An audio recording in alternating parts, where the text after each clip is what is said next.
Hello dear students. सो आज हम देखेंगे कोनिकल पेंडुलम।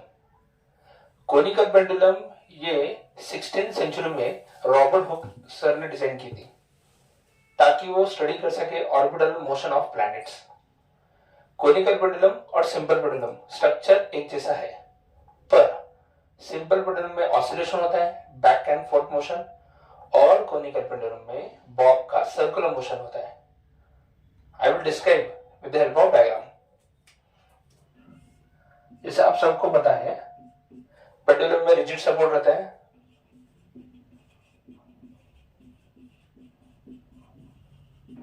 एक स्ट्रिंग है, बॉब एंड को है। यहां पे बॉब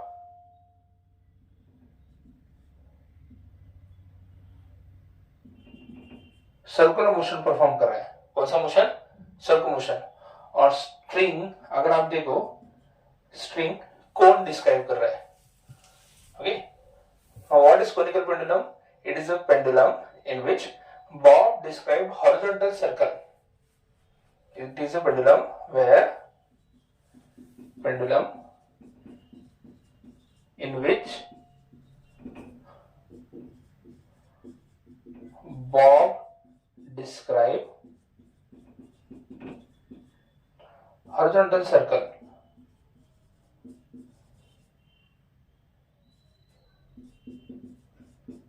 while string describe कोन। स्ट्रिंग ने क्या डिस्क्राइब किया था? कोन। और बॉब क्या डिस्क्राइब कर रहा है? Horizontal circle. और इनकी जो एक रेवोल्यूशन को टाइम लगता है उसे बोलते हैं period of conical pendulum.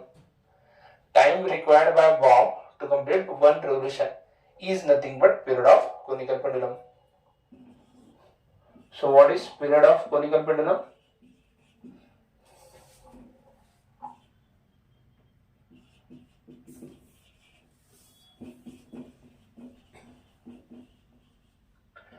The time required by Bob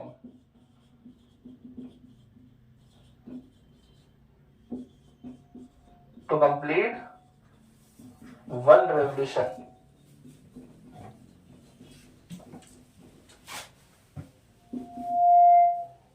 is called as period of conical pendulum. एक रेवोल्यूशन के लिए जो भी वक्त लगेगा उसे बोलते हैं period of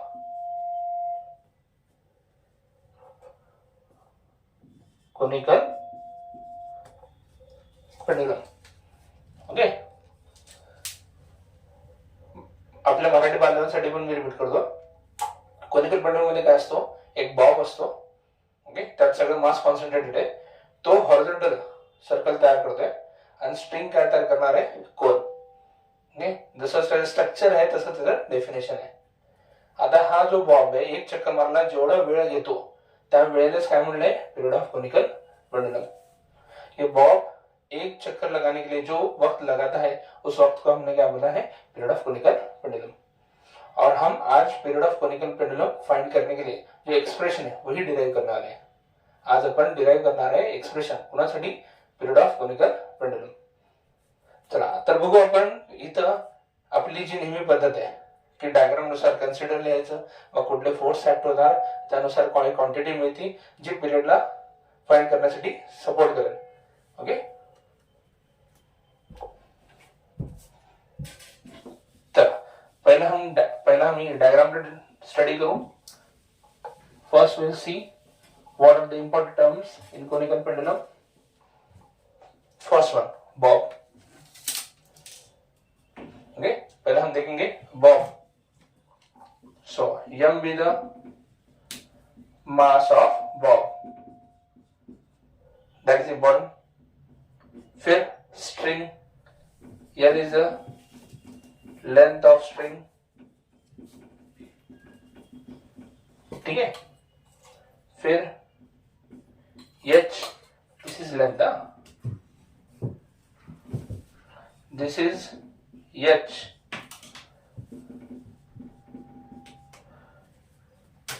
Height of conical pendulum.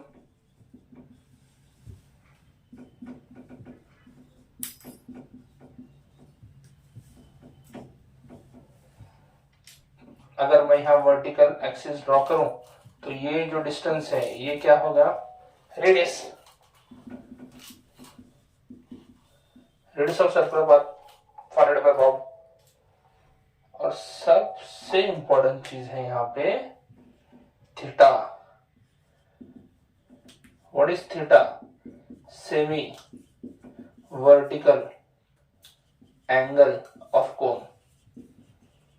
देखिए कोन का जो वर्टिकल एंगल है वो पूरा 2 थीटा होता है, थीटा तो आधा हो गया ना, इसलिए उसको कहा गया है semi vertical angle of cone. Cone के एपेक्स में जो एंगल है वो आधा एंगल दिया है, इसलिए उसे सेमी वर्टिकल एंगल ऑफ कोन, उसका सिंबल है थीटा। एज यूजुअल अब हम क्या करेंगे, फोर्सेस एक्टिंग ऑन बॉब।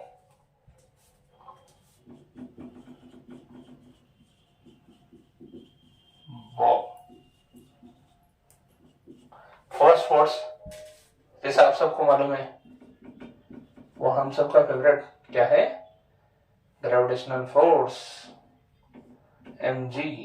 यहां मैं लेंथ लिखता हूं, okay. mg is the weight. कहां एक्ट होता है वो, हमेशा डाउनवर्ड। उसके बाद सेकेंड फोर्स जो एक्ट हो रहा है वो है T. T is tension along the string, length of string।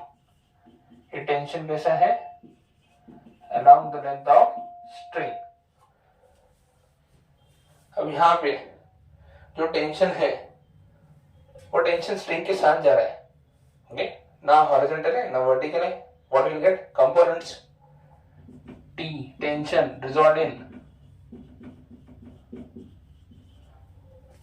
2 components. कितने कंपोनेंट्स है, 2 कंपोनेंट्स। क्या है 2 components,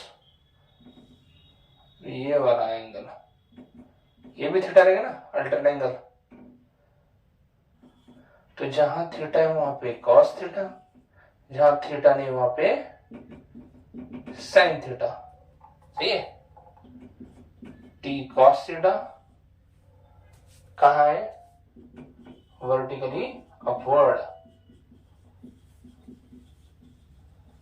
and second T sine theta, horizontal toward centre.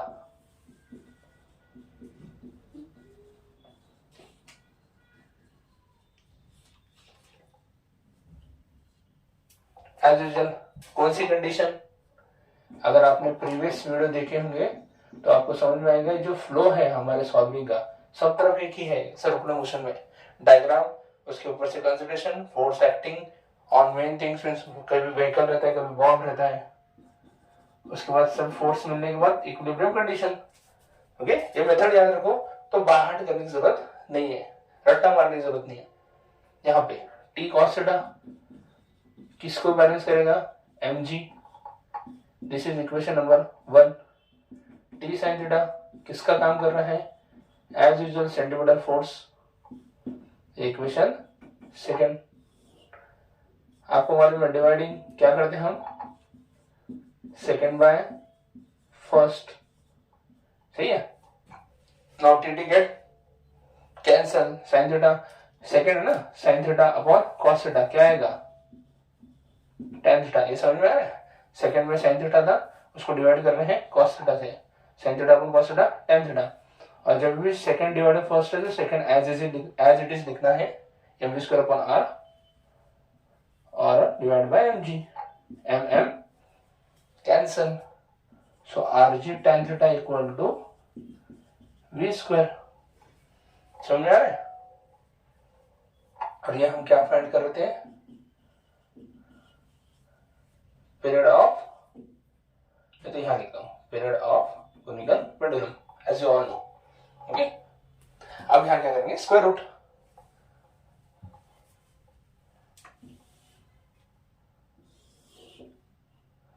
Taking square root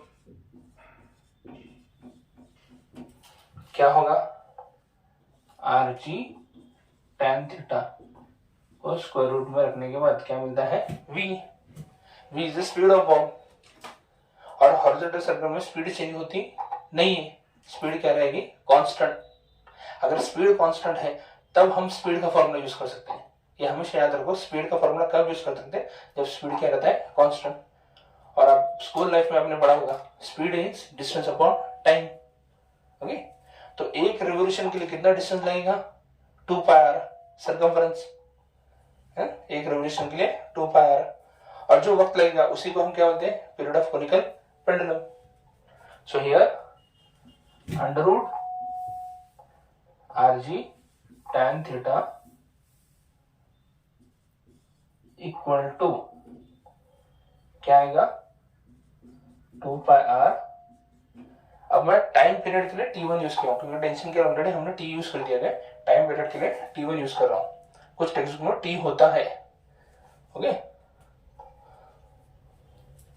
now rearrange T1 equal to 2 pi R under root R G tan theta. सिर्फ मैंने rearrange किया है denominator और ये न्यूमरेटर का denominator. Now simple correction, 2 pi R square upon R G tan theta. क्या है are, square root के बाहर था, स्क्वायर रूट का अंदर जाते हो आर स्क्वायर। ये सिंपल मैथमेटिक्स यूज किया है, बच्चे कंफ्यूज हो जाते हैं यहाँ पे भी, पर यहाँ सिंपल मैथमेटिक्स है। जो स्क्वायर रूट है उसको हमने एक्सटेंड किया न्यूमरेटर में, इसलिए न्यूमरेटर के टर्म्स का भी स्क्वायर किया है, जो स्क्वायर रूट के अंदर आना है। जैसे कि आर, उसको आर स्क्वायर कर दिया। ओके, अब यहाँ tan थीटा देखो, अगर मैं यहाँ tan थीटा लगाऊंगा, ये भी थीटा तो ये भी थीटा है। अगर मैं tan थीटा लगाता हूँ तो tan थीटा का फॉर्मूला क्या आता है, what is tan theta, opposite upon addition r upon h। और अगर cos थीटा लगाता हूँ उसका फॉर्मूला क्या है, व्हाट विल cos थीटा, ये भी थीटा ना, एडिशन अपॉन हाइपोटेन्यूज। सही है, तो h का फॉर्मूला क्या आ जाएगा, h का फॉर्मूला आएगा L cos थीटा। h का फॉर्मूला L cos थीटा, और tan थीटा का फॉर्मूला r अपॉन h। तो h की जगह हम फिर क्या लिखेंगे, L cos theta. Okay, so I will drop this h L cos theta. ये सभी को समझ में आया क्या, tan theta equal r upon L cos theta. क्योंकि tan थीटा क्या रहता है, r अपॉन h, h क्या रहता है, L cos थीटा। तो वही रेफरेंस लेंगे हम वहां पे, यहाँ tan थीटा का रब कर देंगे और वहां पे सब्स्टिट्यूट करेंगे L cos theta, r upon L cos theta, क्योंकि tan थीटा क्या रहता है, r अपॉन h, h क्या है, L cos theta. So here tan theta r upon L cos theta. So this r square get cancel, L cos theta denominator के भी denominator में है, तो कहाँ शिफ्ट होता है, न्यूमरेटर में। हमेशा याद रखने का, दुश्मन का दुश्मन दोस्त होता है, तो डिनोमिनेटर न्यूमरेटर में जाता है। सो हमारा लास्ट फॉर्मूला T1 का जो आएगा वो क्या आएगा, T1 इक्वल टू 2 पाई, यहाँ जगह नहीं है, to make some space so that I can write. Okay, मुझे लगता है आप ये नोट डाउन कर सकते हो। एट लास्ट फॉर्मूला में यहाँ लिखता हूँ, वहाँ स्पेस नहीं है मुझे।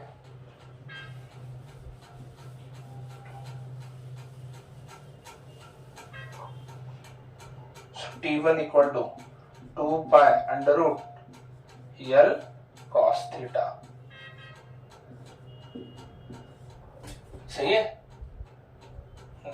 if theta is very small, अगर थीटा बहुत ही छोटा है, cos theta is nearly equal to 1, because cos 0 is 1, cos theta nearly equal, then T1 will be 2 pi under root L upon G, same like simple pendulum. Same कितना है, simple pendulum. पर अगर theta 90 होता है, 90 means ये जो Bob है, okay, इसको रिवॉल्व करते करते ये कहाँ गया, पॉइंट ऑफ सस्पेंशन के प्लेन में आ गया। ओके, अगर थीटा 90 होता है, cos 90 कितना है, 0, टाइम पीरियड 0, रिवोल्यूशन पॉसिबल नहीं है, इसलिए थीटा 90 नहीं हो सकता, और bob in the plane of point of suspension नहीं रिवॉल्व कर सकता। समझ में आ रहा है? This was the simple concept for conical pendulum. इसमें डेफिनेशन इंपॉर्टेंट है और एक्सप्रेशन इंपॉर्टेंट है। फ्लो याद रखो हमेशा, diagram, force acting on the body, जैसे कि पहले व्हीकल था, यहाँ पे वर्म है, फिर इक्विलिब्रियम कंडीशन सॉल्व करते जाओ। बेसिक थोड़ा बहुत मैथ्स लगता है और फिजिक्स के कंसेप्ट जैसे स्पीड का फार्मूला, आपको आंसर आ जाएगा। उम्मीद करता हूँ आपको कॉनिकल पेंडुलम की कंसेप्ट क्लियर हो गई। Thank you.